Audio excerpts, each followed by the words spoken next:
अस्सलामुअलैकुम। आज हम साइंस के सेकंड चैप्टर से शॉर्ट्स की तैयारी करना शुरू करेंगे। चलो तो शुरू करते हैं। सबसे पहला सवाल है, ऑक्सीजन की 3 खूबियाँ लिखें।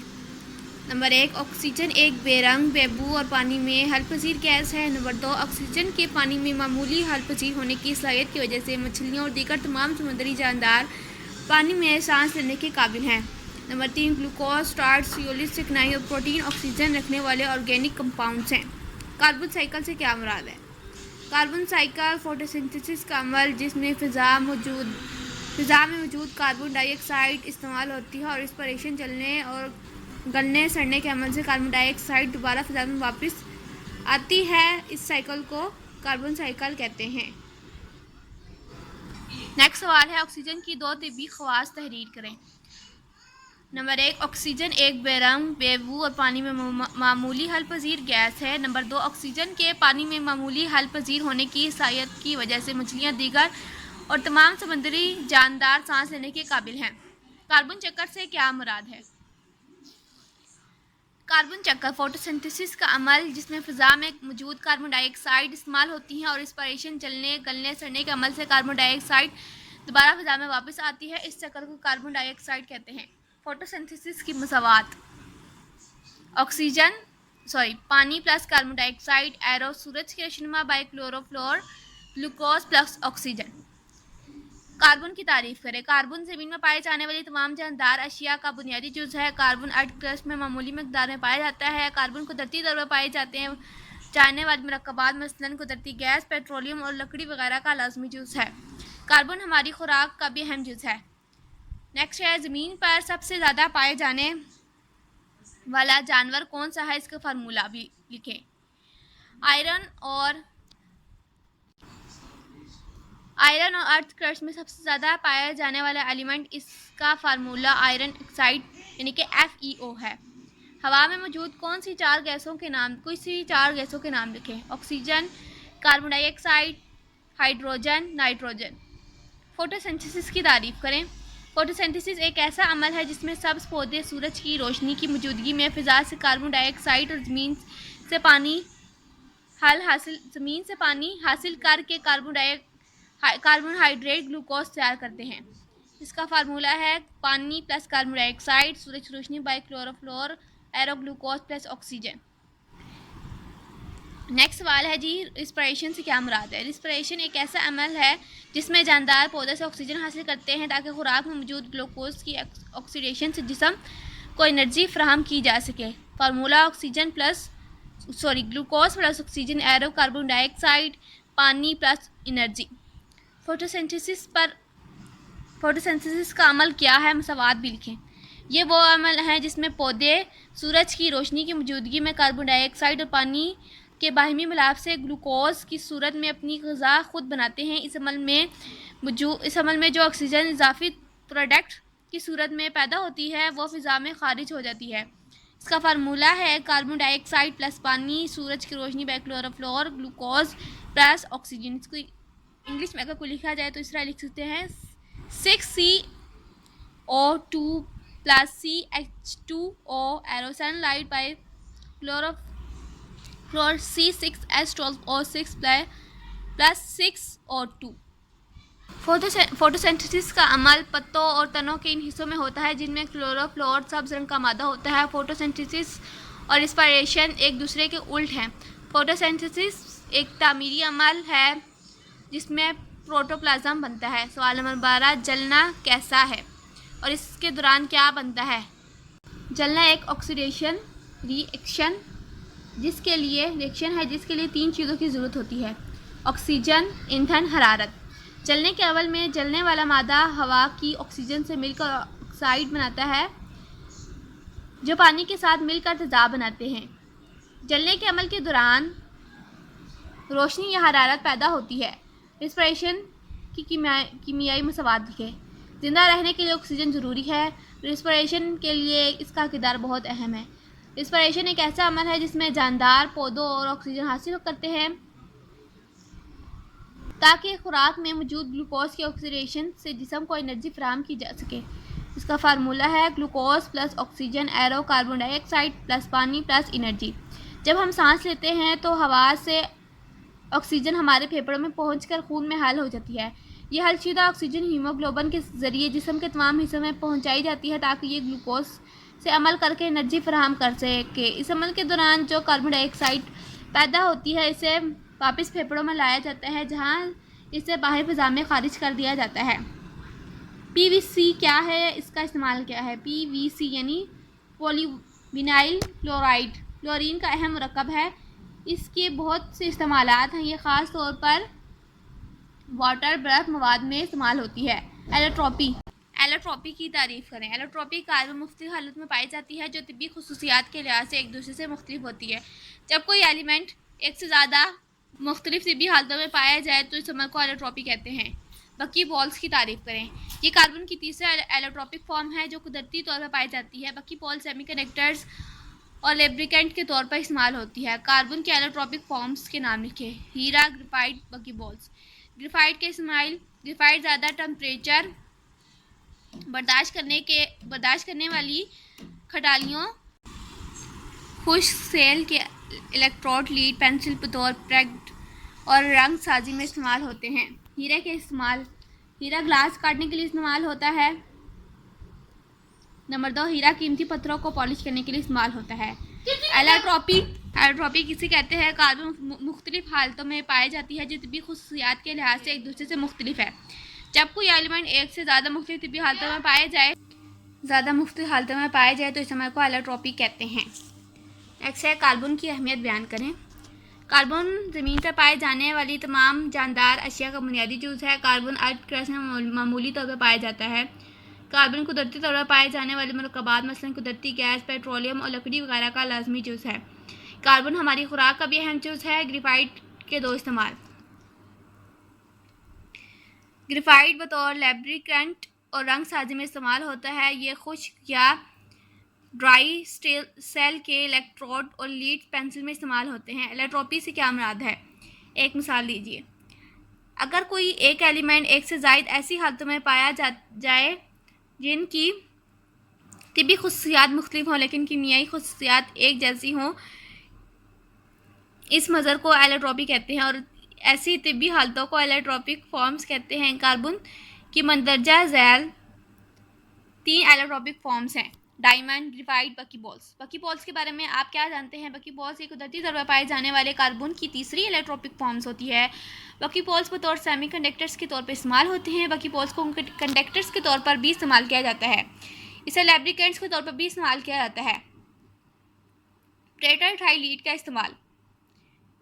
टेट्राइथाइल लीड पेट्रोल में एंटी नॉकिंग एजेंट के तौर पर काम आता है। ऑर्गेनिक केमिस्ट्री की तारीफ़ करें। ऑर्गेनिक कीमिया कार्बन के कंपाउंड की कीमिया है। इससे ऐसे अक्सर कंपाउंड में हाइड्रोजन और बहुत से कंपाउंड में ऑक्सीजन भी मौजूद होती है। कार्बन मोनोऑक्साइड, कार्बन डाइऑक्साइड और धाती कार्बोनेट्स इसकी मिसालें हैं। हाइड्रोकार्बन्स क्या हैं ये कहाँ पाए जाते हैं? हाइड्रोकार्बन्स वो कंपाउंड हैं जो सिर्फ कार्बन और हाइड्रोजन एलिमेंट से बनते हैं। फॉसल फ्यूल्स हाइड्रोकार्बन्स ये ना सिर्फ एनर्जी का अहम सोर्स है बल्कि हज़ारों अशिया बनाने में रॉ लेंस के तौर पे इस्तेमाल होते हैं। 4 ऑर्गेनिक कंपाउंड्स के नाम।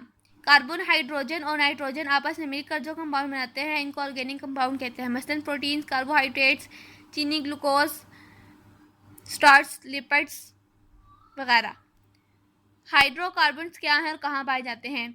कार्बन और हाइड्रोजन के मरकबात को हाइड्रोकार्बन्स कहते हैं। ये सादा तरीन ऑर्गेनिक कंपाउंड्स हैं जो कि सिर्फ 2 एलिमेंट्स C और H पर मुश्तमिल है। ये कुदरती और मसनूई तो दोनों तरीके से हासिल किए जाते हैं। कुदरती तौर पर पाए जाने वाले hydrocarbons: fossil fuels, carbohydrates, protein, fats और ऑयल्स। मसनूई तौर पर बनाए जाने वाले हाइड्रोकार्बन्स: मसनूई रेशे, प्लास्टिक, दवाएं वगैरह। पानी कुदरती तौर पर किन हालतों में पाया जाता है? पानी कुदरती तौर पर मादे की तीनों हालतों में माए, ठोस और गैस में पाया जाता है। पानी जिंदगी का लाजमी जुज़ है और मेटाबॉलिज्म के तौर पर इस्तेमाल होता है। कार्बन की कोई 2 नॉन एलोट्रॉपिक फॉर्म्स के नाम लिखे। Charcoal, Coke. पानी का फ्रीजिंग और बॉइलिंग पॉइंट क्या है? पानी का फ्रीजिंग पॉइंट 0 डिग्री सेंटीग्रेड और बॉइलिंग पॉइंट 100 डिग्री सेंटीग्रेड है। बर्फ़ पानी पर क्यों तैरती है? बर्फ़ हल्की होने की वजह से पानी की सतह पर तैरती है। बर्फ़ का हजम ज़्यादा होने की वजह से बर्फ़ की डेंसिटी कम होती है। 0 डिग्री सेंटीग्रेड पर पानी की डेंसिटी 0.999 ग्राम पर सेंटीमीटर क्यूब है, जबकि बर्फ़ की डेंसिटी 0.918 ग्राम पर सेंटीमीटर क्यूब है। पानी के दो खवास तहरीक करें। पानी के एक बेरंग माया, पानी एक बेबू माया। नेक्स्ट आ जाता है हवा। नाइट्रोजन चक्कर के बारे में आप क्या जानते हैं? फितरत में बार बार और मुसलसल होने वाले अमल जिसमें नाइट्रोजन जानदारों से मिट्टी और मिट्टी से जानदारों में मुंतकिल होती रहती है, नाइट्रोजन चक्कर कहलाता है। इसे नाइट्रोजन चक्कर से हवा में नाइट्रोजन की मिकदार मुस्तकिल रहती है। न्यून और आर्गन के इस्तेमालात। न्यून बाकी रह गुजरने पर सर्ख तख्ती चमक खारिज करती है, जिसकी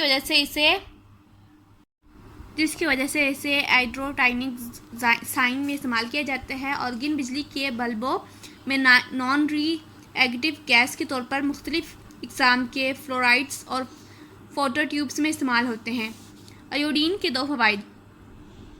यह एलिमेंट रंगीन फोटोग्राफी और अद्वियात साजी में इस्तेमाल होता है। आयोडीन का एथानॉल में हल्का महलोल आयोडीन टेक्सचर कहलाता है। यह आम तौर पर जरासीम कश के तौर पर इस्तेमाल होता है। ऑक्सीजन रखने वाले ऑर्गेनिक कंपाउंड कौन से हैं? ऑक्सीजन रखने वाले ऑर्गेनिक कंपाउंड ग्लूकोज, टॉर्च, सियोलिसिस, स्कर्ट्स। नोबल गैस क्या है? नोबल गैस हार्वे गैस या रेयर गैस दोहरे जदवल के 8वें ग्रुप के 6 एलिमेंट्स नोबल गैस कहलाती है। Helium, neon, argon, krypton, xenon और ईरान। फ़िज़ा में हजम के लिहाज से तकरीबन 1% तक नोबल गैस एलिमेंट्स पाए जाते हैं। ये एलिमेंट्स नॉन रिएक्टिव हैं, इसलिए इन्हें नोबल गैस या इनर्ट गैस भी कहा जाता है। Iodine texture. आयोडीन का एथानॉल में हल्का महलोल होता है। आयोडीन टेक्सचर जरासीम कश के तौर पर इस्तेमाल होता है। आयरन की कोई दो सनी इस्तेमालात। सारी दुनिया में माशी सनती अहमियत के लिहाज से आयरन का मकाम मुनफरिद है। आयरन इंजीनियरिंग और सनत में बहुत से मकासद के लिए इस्तेमाल किया जाता है। मसलन कारों की बॉडीज़, मुख्तलिफ औजारों के बनाने, रेलवे लाइन के बनाने और स्टील के पाइप बनाने वगैरह में इस्तेमाल हो रहे हैं। क्रिप्टॉन और यूडान के इस्तेमालात। क्रिप्टॉन ये गैस फ्लोरेंस रोशनी और फोटोग्राफी फ्लैश लैंप्स में इस्तेमाल होते हैं,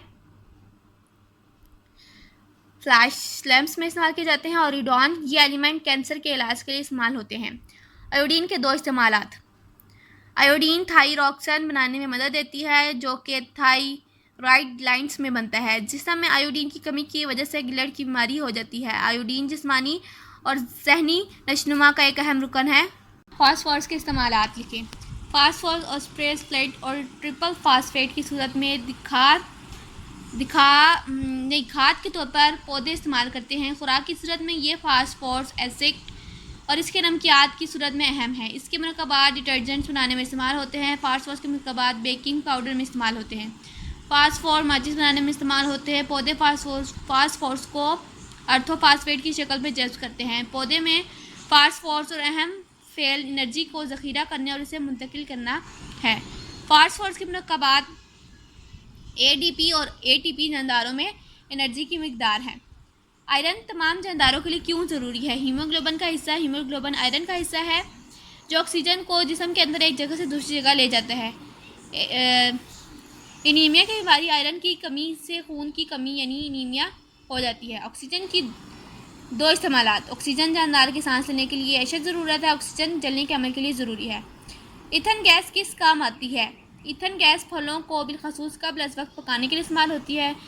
कच्चे केले को मखसूस रबर में डालकर मखसूस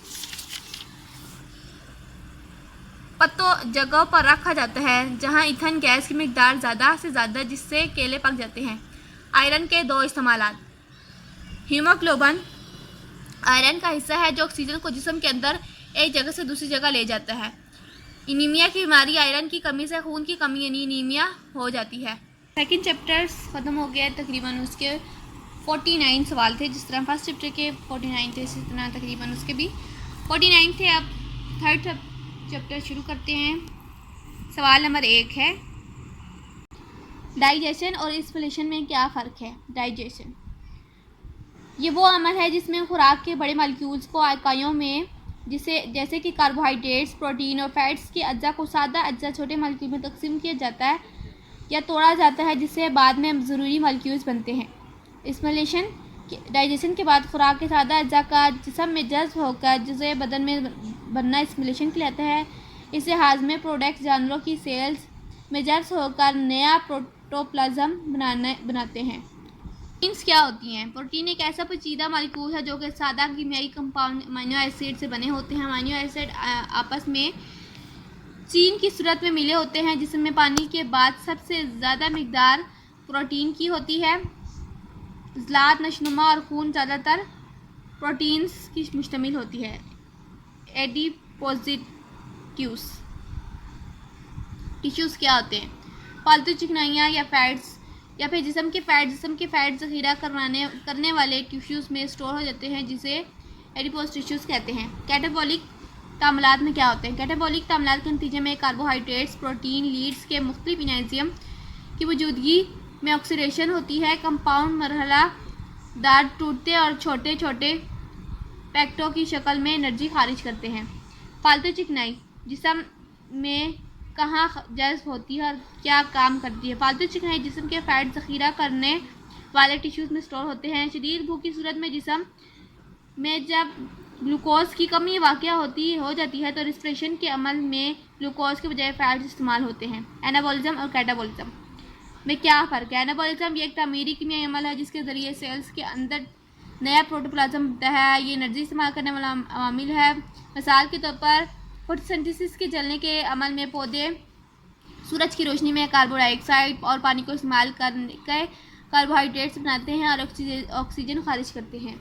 यह तकरीबी कीमियाई अमल है जिसके ज़रिए सेल्स के अंदर प्रोटोप्लाज्म को तोड़फोड़ होती है। ये एनर्जी खारिज करने वाला अवामिल है। मिसाल के तौर पर कार्बोहाइड्रेट्स, प्रोटीन और लीड्स के मुख्तलिफ एंजाइम की मौजूदगी में ऑक्सीडेशन का अमल ये मरहलावार होते हैं। छोटे छोटे पैकेटों की शक्ल में एनर्जी हासिल होती है। फैटी एसिड्स क्या हैं। फैटी के हज़म होने से बनने वाले कीमियाई कंपाउंड फैटी एसिड कहलाते हैं। डाइजेशन की तारीफ करें। डाइजेशन खुराक के अज्जा को छोटे मॉलिक्यूल्स में तोड़ने या तकसीम करने का अमल है, जिसमें खुराक के अज्जा को इन इकाइयों में तब्दील किया जाता है। यह अमल जानदार में ज़रूरी मॉलिक्यूल बनाने के लिए अज्जा फराहम करते हैं। इसके बाद हाजमे के प्रोडक्ट्स जानवरों के सेल्स में जज्ब हो जाते हैं और नया प्रोटोप्लाज्म बनाने में या एनर्जी मुहैया करने में इस्तेमाल होते हैं। एस्पिरेशन की तारीफ डाइजेशन के बाद खुराक के सादा अज्जा का जिस्म में जज्ब होकर जज़े बदन बनाना एस्पिरेशन कहलाता है। इस हाजमे के प्रोडक्ट्स जानवरों के सेल्स में जज्ब होकर नया प्रोटोप्लाज्म है। कैटाबॉलिज्म जिस तरह भी मैंने बताया था कि ये तकरीबी अमल है। ये सेल्स के अंदर प्रोटोप्लाज्म की तोड़फोड़ होती है, एनर्जी खारिज करने वाला अवामिल है। मिसाल के तौर पर फोटोसिंथेसिस के अमल में पौधे सूरज की रोशनी, कार्बोहाइड्रेट्स और पानी के इस्तेमाल कार्बोहाइड्रेट्स बनाने, ऑक्सीजन वगैरह में इस्तेमाल होते हैं। नेक्स्ट सवाल है, कार्बोहाइड्रेट्स हासिल करने की कुछ से 4 अशिया इस्तेमाल करें। कार्बोहाइड्रेट्स कार्बन, हाइड्रोजन और ऑक्सीजन के कंपाउंड होते हैं जो कि तमाम जानदारों में बहुत ज़्यादा मौजूद होते हैं। मसलन ग़िज़ाई अजनास, कागज़, लकड़ी, कपास, रूट ट्यूब्स में मौजूद स्टार्च, दूध में मौजूद लैक्टोज, जानवरों के जिगर में मौजूद ग्लूकागॉन, गन्ने में पाए जाने वाला स्ट्रोस। फैट्स किन ज़राए से हासिल होते हैं। नाम तहरीक करें। हैवानी ज़राए, अमताती ज़राए। हर फैट वो ज़राए से हासिल होते हैं जो कि हैवानी ज़राए मसलन कि घी, मक्खन, मलाई, चर्बी, गोश्त वगैरह, मछलियों का तेल, और अमताती ज़राए सरसों, जैतून, नारियल, मकई, सोयाबीन, बनोला, सूरजमुखी और मूंगफली वगैरह।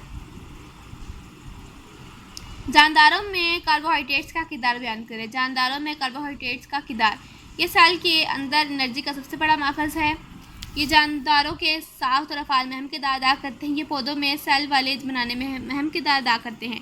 मेटाबॉलिज्म भी हमने पढ़ा था। सब जानदारों मसलन जानवरों, पौधों, फंजाई, बैक्टीरिया में सैकड़ों कीमियाई खवास लगातार अमल करते रहते हैं, जिनके ज़रिए सेल्स के अंदर नया प्रोटोप्लाज्म बनाते हैं। एनाबॉलिज्म और एनर्जी के हिस्सों के रेस्पिरेशन के दौरान प्रोटोप्लाज्म को तोड़ फोड़ हो जाती है। कैटाबॉलिज्म मजमूई तौर पर इन दोनों अवामिल को मेटाबॉलिज्म कहते हैं, यानी एनाबॉलिक एनर्जी इस्तेमाल करने वाले, कैटाबॉलिक एनर्जी खारिज करने वाले अवामिल के मजमूई को मेटाबॉलिज्म कहते हैं।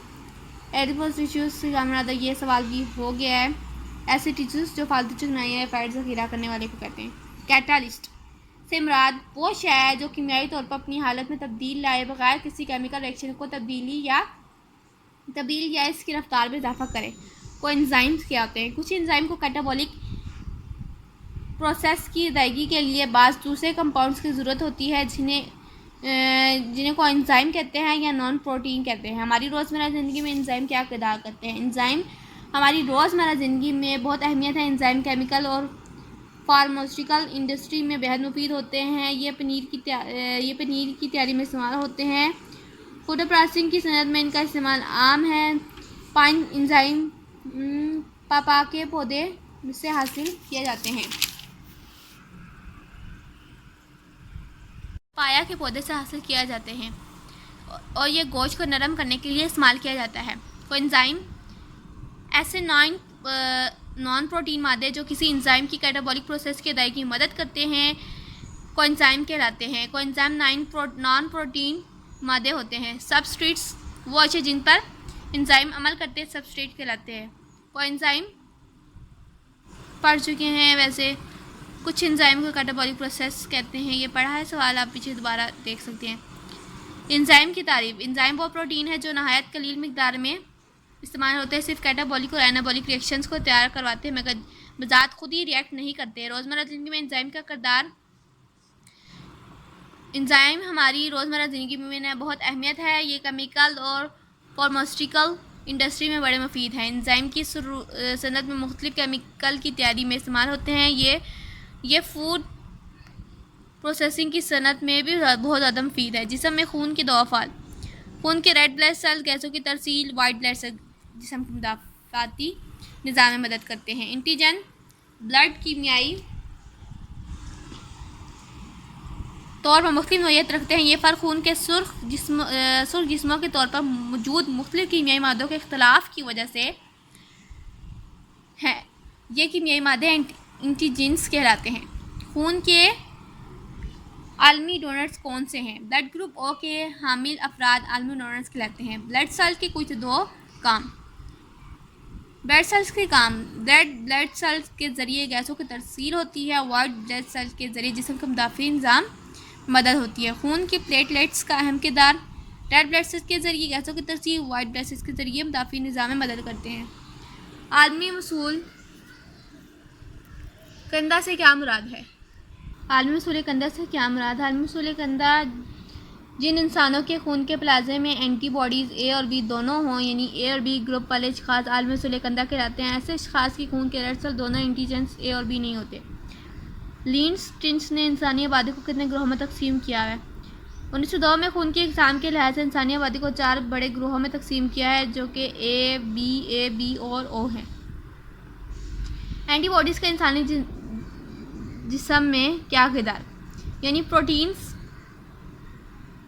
जिन्हें एंटीबॉडीज़ कहते हैं जिस्म को बीमारी की खिलाफ क़ुव्वत मुदाफ़त फराहम करते हैं। खून के रेड सेल वाइट सेल क्या किरदार अदा करते हैं? खून के रेड सेल गैसों की तरसील का काम सर अंजाम देते हैं, जबकि खून के वाइट सेल्स जिस्म के मुदाफ़ती निज़ाम को मुतहरिक करते हैं।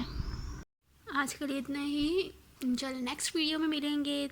मेरे चैनल को सब्सक्राइब करना मत भूलना, मेरी वीडियो को भी लाइक करना, और अगर आपको कुछ समझ ना आ रहा हो तो कमेंट आप मुझे कर सकते हैं। मैं कोशिश करूँगी आपको वो चीज़ समझाने की। इंशाल्लाह नेक्स्ट वीडियो में मिलेंगे। तब तक के लिए अल्लाह हाफ़िज़।